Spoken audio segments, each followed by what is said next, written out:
Welcome everyone to The Score Fantasy Football Podcast. I'm your host, Justin Boone, the lead fantasy analyst at The Score. And today's episode is presented by Subway, who now delivers so you can get back to the game. Week 8 is here. So we are almost at the halfway mark of the fantasy season. And we're getting to that time now where winning teams can start to look ahead, can start to try to make some trades, set themselves up for the fantasy playoffs. And we're seeing the same with the top tier NFL teams, right? We saw the Patriots, the 49ers go out, try to bolster their receiving cores by grabbing a couple guys. And we're going to talk about some of that today. I mean, the Sanu one to me isn't as exciting. I think maybe he could kind of crowd that depth chart a little bit there behind Julian Edelman, but we have to see what's going to happen with Josh Gordon, with N'Keal Harry. Both those guys have injuries. We'll see what their status is. We'll get a little more information on that this week. But depending on the health of those guys, I don't know that Sanu's going to have that big of a fantasy impact. I do think Sanders could, though, but I want to bring on our guest so he can talk about it with us. It's Bill Enright of Bull Market Fantasy, of Sports Illustrated. It's his second appearance on the podcast, and if for some reason you didn't follow him after he was on last year, you should go to Twitter now and follow him at Bill Enright. Bill, how you been, man? I'm doing great, Justin. How are your teams doing this year? Actually, really, really good. I'm very, very happy with where I'm at. I think I only have one squad that's a little disappointing, but once again, the point total is there, just the wins haven't been. How about you? I'm doing okay. My auction leagues are doing great. I really prefer the auction format only because I'm not relying on picking players based on who's available of the players that are picked around me. So I like going out and getting the players that I want. That's why I love auction. My redraft leagues, I was in like that 7-8 spot, and I whiffed on a couple of drafts, man. I whiffed on a couple of players. Juju Smith-Schuster's killing me. I took Travis Kelce in the second round. He has not performed up to that elite level of expectations. He's still playing well for a tight end standard, but not for a Travis Kelce standard. So a couple of my teams are doing great, and then some other ones, week 8, you're just like, okay, well, let's see if we can make a comeback here. Well, I'm with you on the auction thing, too. I wish I could convince all my leagues to go to auction, but I don't know. I think it's just the time you have to spend on those drafts, because I know some of those auction drafts can go 4 hours plus, depending how deep the league is. And I know one a few years back, I didn't even make a pick for like an hour, I think, went by, and I didn't even end up grabbing anybody during that time. I was just sort of up in bids to make sure, just sort of price enforcing to make sure nobody got anybody on the cheap. But hopefully, eventually, we can get everyone over to the auction format. I think it's really the best format, and it really rewards the players or the fantasy managers that know what they're doing, because you can go out and get any guy you want. If you wanted Christian McCaffrey this year and you had a 10th pick, you didn't get him. I mean, it's just that simple, and I think it really pigeonholes a lot of people where they have to kind of just are dictated by ADP, are dictated by what some of the knucklehead managers in their league are doing around them, and that's really a shame. I think auctions the most strategic and in my opinion, I think it's the easiest way to draft. And you know what? It does take a while, but it's only one day a year. For the most part, you're always with your friends. You're having a good time. Enjoy it. Maybe you go golfing beforehand. Maybe you go for drinks afterwards. You smoke a cigar, make a day out of it. And then all of a sudden it becomes a really cool tradition for you and your friends or you and your coworkers or you and your family even.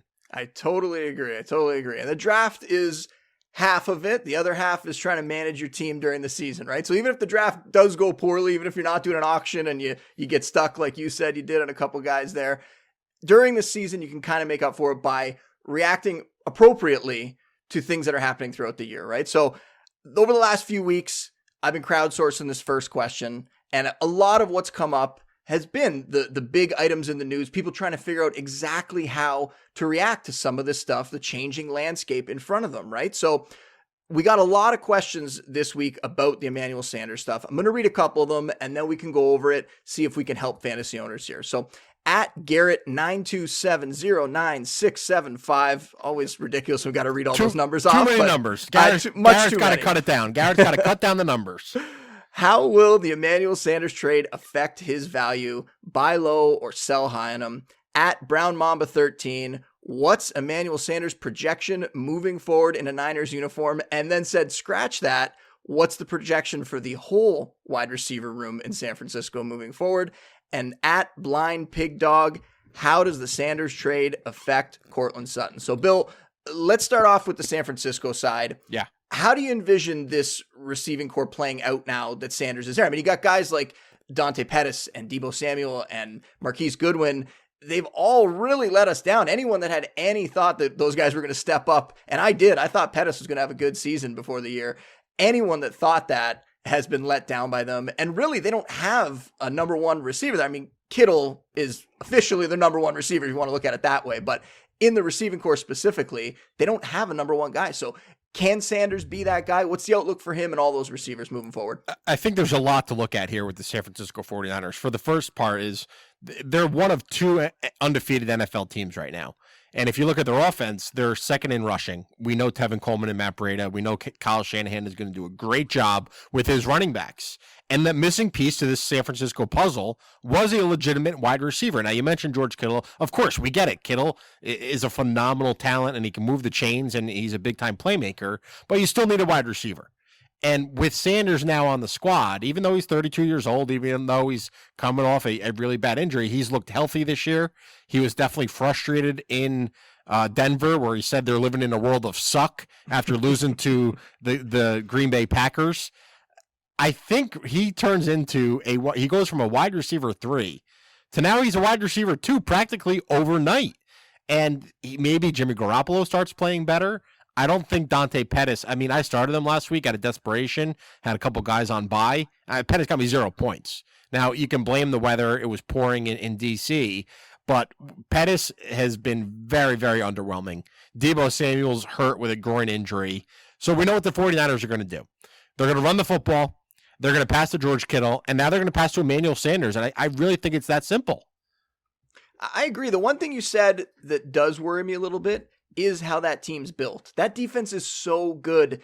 Do they really need to throw that much? They're going to end up in some games where definitely they do, but consistency-wise, I'm a little worried about that receiving core now, just because I don't know that they're going to get into these shootouts because of how good that defense is, because they can rely on the running game most weeks. So I'm like you. I think Sanders, for me, is probably more around the low-end wide receiver 2, maybe the fringe there, high-end wide receiver 3 range. So I do think it bumps up his value a little bit, but I'm not touching any of those other receivers, especially now that Sanders is there.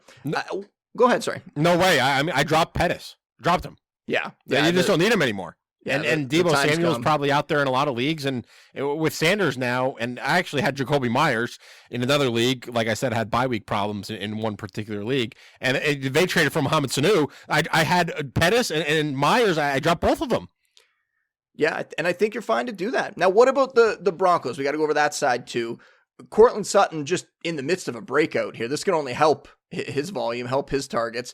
Deshaun Hamilton could get some more opportunities here with Sanders out of the way. There's also a couple other guys there, like Tim Patrick should be back soon. Juwan Winfrey, he flashed a little bit in the offseason, got some buzz there. So what's your outlook for those Broncos receivers? So I don't know if it's just because he plays on the Broncos or if they don't get enough media coverage, but you said it. I mean, Courtland Sutton, he's having an incredible season. So quiet. No one's talking about it. Why is that? I have no answer for it. I don't know. I think the fact that he's connected to Joe Flacco, I think the fact that he also hasn't had these monster yardage totals. I think often when people look at the box score and they see the 150-yard game, they go, oh my God, right? And we've seen guys like, DJ Shark, for example, had some really big games early in the season that kind of flashed like that. Sutton's just kind of been quietly putting up close to, but maybe not over 100 yards and finding the end zone a whole bunch and getting it done. In season long, now not in daily, but in season long, slow and steady wins the race. And you can get all these guys that have monster week, and then in the next 3 games they don't do anything. But Sutton is as consistent as they come. I mean, you look at his yard per catch over the last 3 games, and he's just 14.5, 19, 23. The last 3 weeks, 87 yards, 76, 92. He scored 3 touchdowns in his last 4 games. I'm quickly trying to do some math in my head right now. He's on pace for 82 catches, 1,289 yards, and 7 touchdowns. That would put him at wide receiver 9 for the year. And it's weird too, because when they drafted him, the only guys that were standing in his way were Demaryius Thomas and Emmanuel Sanders. Both those guys got hurt last year. Thomas gets shipped out. Sanders coming back from the Achilles. You'd think that everyone would have been on Sutton. I'm surprised even disappointed in myself maybe that I wasn't higher on him this season, but maybe it was just the Joe Flacco thing that kind of turned me away. That could possibly be it, because I think from what we've seen over Flacco the last couple of years, we know that, unless it was Steve Smith, he really hasn't had a really good wide receiver or a productive wide receiver. So maybe it's just the Flacco effect. Are you interested at all in any of those other guys, Deshaun Hamilton or anybody, maybe in deeper leagues or even as a punt play in DFS? I picked up Deshaun Hamilton because I think Sanders, you look at it from this standpoint, right? Sanders was on everyone's roster, even though Sutton was clearly the most productive fantasy wide receiver, but everyone still had Sanders on their roster, and Sanders had a couple of good games. So now we're not going to see a double in production for Courtland Sutton. I think Hamilton's certainly going to get a lot of burn going forward. We saw him have 5 targets last week. Now, 5 targets led to 2 catches for 4 yards. I don't know how that was possible, but 4 yards on 2 catches, pretty bad. But we know Hamilton is talented. I was really excited when they drafted both Sutton and Hamilton last year because we knew Demaryius Thomas was aging. And Emmanuel Sanders was also getting toward the end of his contract, and he's getting older as well. And this was going to be the new wave of the Broncos wide receivers. So you take flyers on these guys in a couple dynasty leagues or a couple keeper leagues and see what pans out. Sutton certainly has hit early in dynasty leagues and redraft here in 2019. And now I think Hamilton will start getting some action as well. They play the Colts, they play the Browns in the next 2 weeks. So I'm excited about watching Deshaun. I like it. That's all for the video version of today's podcast. Big thanks to everybody for watching. Big thanks for all the questions. Keep them coming. If you want to listen to the entire Week 8 preview episode with Bill and I, you can check it out on the Score app or on whatever podcast platform you're using. Thanks for watching. Said leave on time, my baby said leave on time.